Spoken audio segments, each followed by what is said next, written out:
The species on the coast who spend a lot of their time playing all have a few things in common. They have deep family bonds, they have sophisticated vocal dialects, and they tend to be the most intelligent of the species.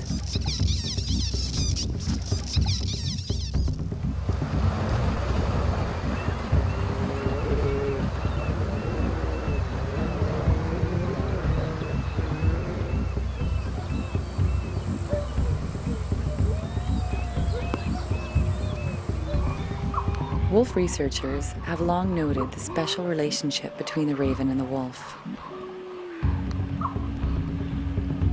Often the two are seen playing together for hours on end.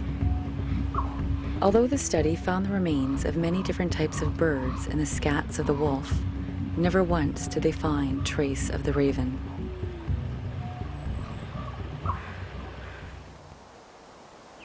As the results from the wolf scat and the hair analysis began to come in, they brought more new insights into the evolutionary history of the wolves.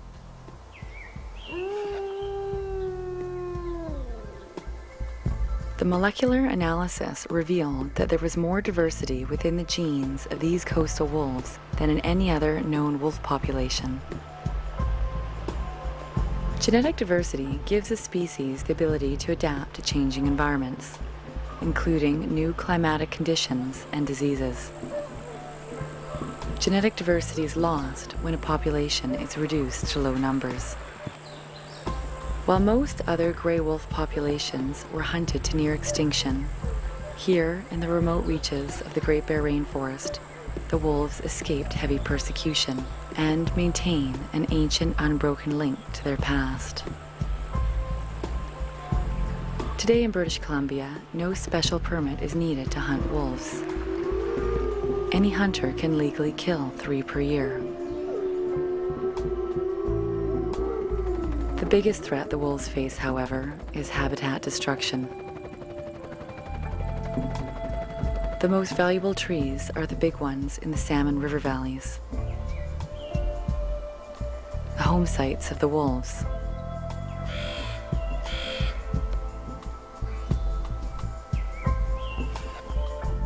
The current methods of logging destroys the entire ecosystem.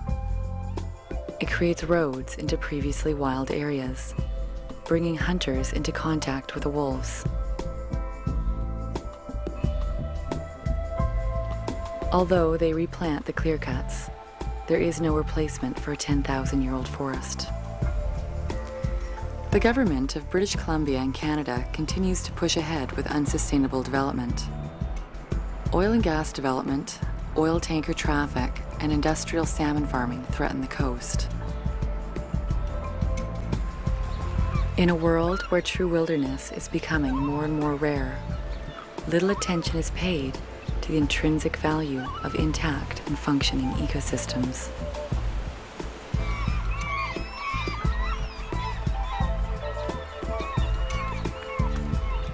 Perhaps the most important thing the research team was able to document was the role the wolf played in feeding the forest and its inhabitants.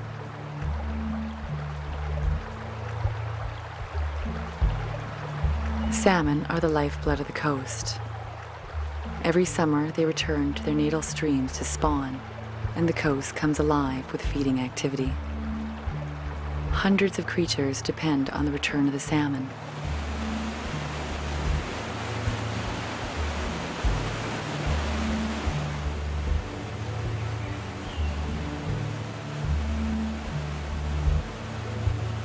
Like bears, wolves play the important role of carrying the salmon from the stream into the forest.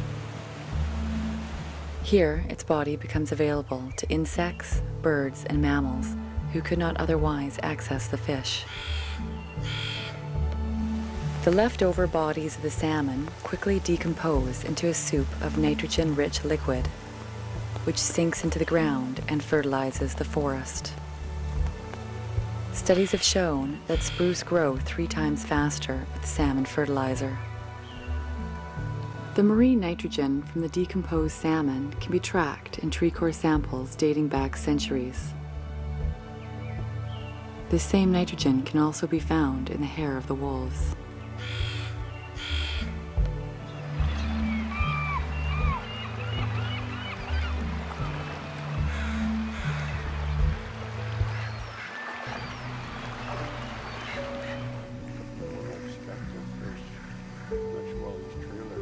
In the end, science learned a lot from teaming up with local indigenous knowledge.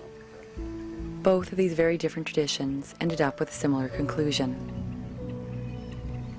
The wolves are part of a larger ecosystem, an essential component functioning within a greater whole. This is part of the magic of the coast, the mystery of its innate intelligence, how it all works together in such perfect harmony.